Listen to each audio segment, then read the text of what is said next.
یہ ہر مسلمان سچے مسلمان کا جذبہ ہے. آج جگہ جگہ آقا کی شان میں جو گستاخیوں کا ایک طوفان آیا ہوا ہے، جو گستاخیاں کی جا رہی ہیں، وہ بھی اپنی جگہ حقیقت ہے. لیکن یہ کیوں ہو رہا ہے؟ یہ صرف آپ کا امتحان دیا جا رہا ہے، آپ کے ایمان کو جانچا جا رہا ہے، آپ کے ایمان کو پرکھا جا رہا ہے، آپ کے حوصلوں کو پرکھا جا رہا ہے. ایسے میں جذبات میں آ کر کے ہمیں کوئی ایسا قدم نہیں اٹھانا کہ جو ہمارے شریعت کے اصولوں کے بھی خلاف ہو اور جس ملک میں ہم رہتے ہیں اس ملک کے قانون کے بھی خلاف ہو. ایسا نہیں ہونا چاہیے. مثلا ابھی آپ حضرات سب لوگ جانتے ہیں میڈیا کا زمانہ ہے. ادے پور میں جو کچھ ہوا ہمارے ہندوستان میں، ایک کنہیا لال نام کے آدمی کا مرڈر کیا گیا، اس کا ویڈیو بنایا گیا. اس واقعے کی وجہ سے آج پوری دنیا میں اسلام اور مسلمانوں کی جو چھوی خراب ہوئی ہے، اسلام اور مسلمانوں کو کے اوپر جو بدنامی کا داغ لگا ہے، وہ ہمیں یہ سوچنے پر مجبور کرتا ہے کہ کیا جو کچھ کیا جا رہا ہے گستاخیوں کے نام پر، گستاخیوں کے بدلے میں جو کچھ ہم کر رہے ہیں، کیا وہ شرعی حساب سے صحیح ہے، قانونی لحاظ سے صحیح ہے؟ اس سلسلے میں اگر آپ دیکھیں تو صحیح بات یہ ہے کہ کوئی بھی اگر گستاخی کرتا ہے تو ہم جمہوری ملک میں، لوکتانترک ملک میں رہتے ہیں، ہم ان دیشوں میں رہتے ہیں جہاں ہم السنکھیک ہیں. ہر دیش کا قانون اپنا اپنا ہے. جس دیش میں، جس ملک میں جس جرم کی جو سزا ہے اس سزا کا ہمیں مطالبہ کرنا ہوگا اور اس سزا کے لیے اس مجرم کو وہ سزا دلوانے کے لیے قانون کا ہمیں سہارا لینا ہوگا. کسی بھی ملک کے قانون کو اپنے ہاتھ میں لے کر کے نہ تو ہم کسی کا مرڈر کر سکتے ہیں، نہ کسی کی ہتیا کر سکتے ہیں، نہ کسی کو مار سکتے ہیں. اس سلسلے میں اللہ رب العزت ارشاد فرماتا ہے کہ وَلَا تُلْقُوا بِأَيْدِيكُمْ إِلَى التَّهْلُكَةِ، اپنے ہاتھوں اپنے آپ کو ہلاکت میں مت ڈالو. اب آپ نے کوئی کام کر دیا، آج اس کی وجہ سے کتنے مسلمانوں کے اوپر مقدمے ہو گئے، کتنے مسلمان جیل میں چلے گئے، مذہب اسلام الگ بدنام ہوا، مسلمان الگ بدنام ہوئے. تو قرآن کی اس آیت کے حکم کے یہ خلاف ہے کہ نہیں کہ ہم نے اپنے آپ کو ہلاکت میں ڈالا؟ اعلیٰ حضرت رضی اللہ تعالیٰ عنہ نے حسام الحرمین شریف کے حاشیے میں تحریر فرمایا. اس سلسلے میں ہمیں تو درد رہ گیا کہ جناب والا واقعہ آج ہوا ہے، ادے پور کانڈ آج ہوا، گستاخیوں کا سلسلہ آج دراز سے دراز اتر ہو رہا ہے، اور اعلیٰ حضرت رضی اللہ تعالیٰ عنہ نے تقریباً 116 یا 17 سال پہلے اس کا جواب اتنا واضح، اسپشٹ، بالکل آسان انداز میں لکھا.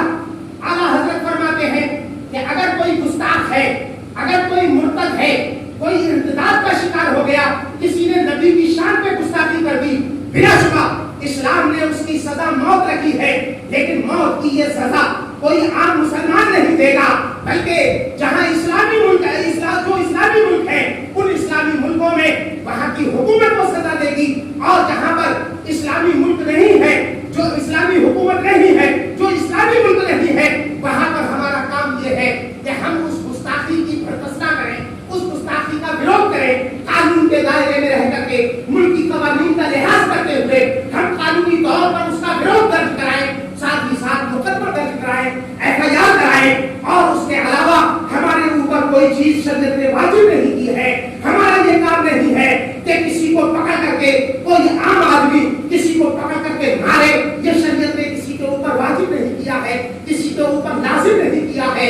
سزا دینا یہ حکومتوں کا کام ہے، سزا دینا، کسی کے جرم کی سزا دینا یہ اسلامی حکام کا کام ہے. جہاں اسلامی سلطنت ہے وہاں سلطان اسلام کا کام ہے. پھر آگے فرماتے ہیں اعلیٰ حضرت کہ جہاں اسلامی سلطنت ہے وہاں پر اگر گستاخ نبی کو کسی نے، عام آدمی نے، بنا سلطان کی اجازت اگر اپنے آپ سے، کہاں اسلامی جہاں سلطنت ہے وہاں ہم لوگ تو لوگ